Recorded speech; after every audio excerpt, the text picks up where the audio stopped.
Hello,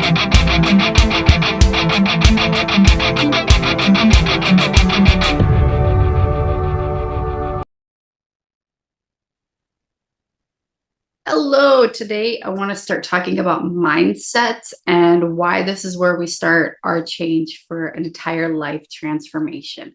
A lot of people that I work with, and me when I first started this journey, had a very toxic, negative mindset. And that means that we were constantly looking for the dangers or the negative side of things.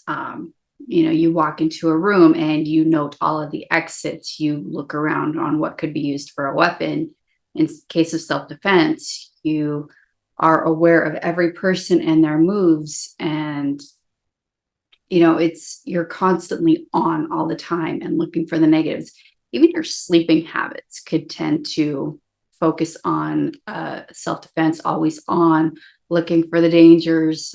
You become a light sleeper, you sleep in certain positions. I clench my teeth. That's something I hope someday to grow out of, but we'll see. And you're always looking out for that negative thing that could happen, the dangers. And it's really difficult for you to see the positive, and it ends up costing you a lot of relationships and developing unhealthy relationships. You tend to seek out narcissistic people, abusers, because that's just kind of what you're gravitating towards, because you're expecting the bad thing to happen. So in a way, you're kind of bringing the bad things to happen to you. And it's not by necessarily any fault of your own. It can be created due to natural disorders. If you are susceptible to depression, if you have any myriad of mental health issues, it can create that mindset of constantly looking for the negatives. It can be environmental induced. If you grew up in an environment that is not very supportive, that puts you down a lot, you're never good enough, you always got to do better, that sort of thing. Emotions, we don't do emotions. If it's not okay, I don't want to hear it. The old phrase, if you're crying and I don't see any blood, I'm going to give you something to cry about. And even people that grew up in a loving, supportive environment could have an event that happens to them or that they witnessed that somehow affected them, could get them to start creating in that toxic negativity mindset. So any sort of assault that can happen, just witnessing a horrific event. People that saw like 9/11, they had a lot happen. Just a close death. If you're not used to dealing with a lot of horrible things in your life, anything can create and trigger this negative, toxic mindset for a lot of people. Not everybody, but because everybody's different. And then, so one thing that we got to learn to change is how we're looking at everything, so that we're not constantly focusing on the negatives. Because yes, the world is always in trouble. Bad things are always going to happen, but we don't have to seek them out. So then in the reverse of that, you have a lot of people that are spreading toxic positivity. So they're like, oh, in order to stop thinking bad, you can only think good. We don't deal with the negatives. Even in those not supportive environments that you may grow up in, or you may end up in a relationship with somebody that doesn't want to hear it if things aren't okay. And so that kind of falls into the toxic positivity. It's an emotional gaslighting, where everything has to be okay. And if it's not okay, then there's something wrong with you. And there's a lot of shame built around that. We need to get rid of that mindset. We need to learn to stop focusing on the negative, but realize things are not always positive, and accept the middle ground. And what does that look like?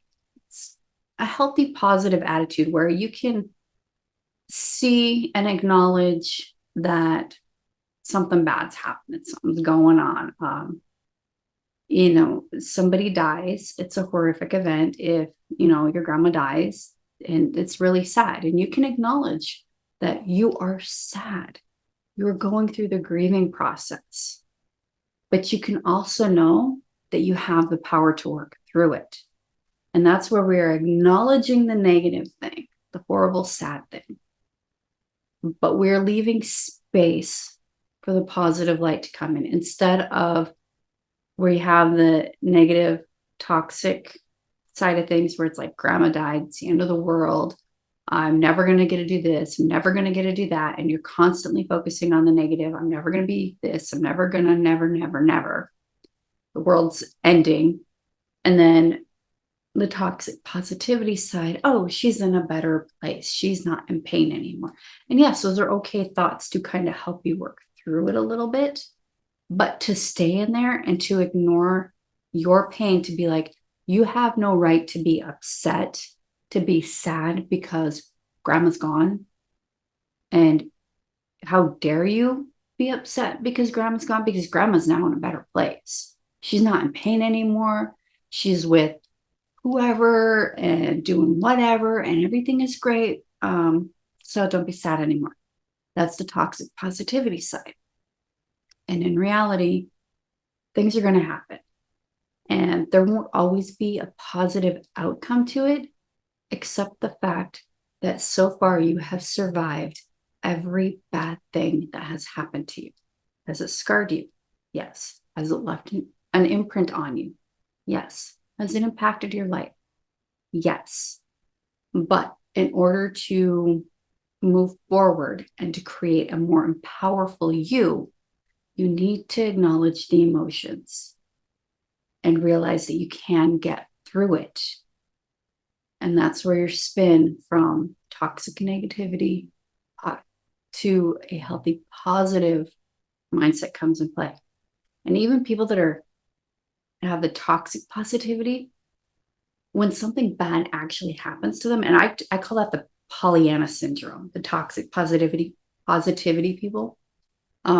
They have Pollyanna syndrome. Everything's great, everything's good. Let's not look at the bad things. It's all in whatever the universe is going to provide, whatever you believe in. It's all great, sunshine, happy rainbows. But that's not reality. And people with Pollyanna syndrome, when something happens to them, they have a harder time navigating any sort of negative emotion. So if you're one of these people that are constantly looking at the positive, things are fine, things are going to be great, everything happens for a reason, and whatever, something happens to you. I don't know, maybe you have to have a leg amputated or something, or your life is going to be completely different from what you knew 5 minutes ago, you know, something huge, something big, and it hits you, and it hits you hard. They don't know how to deal with the negative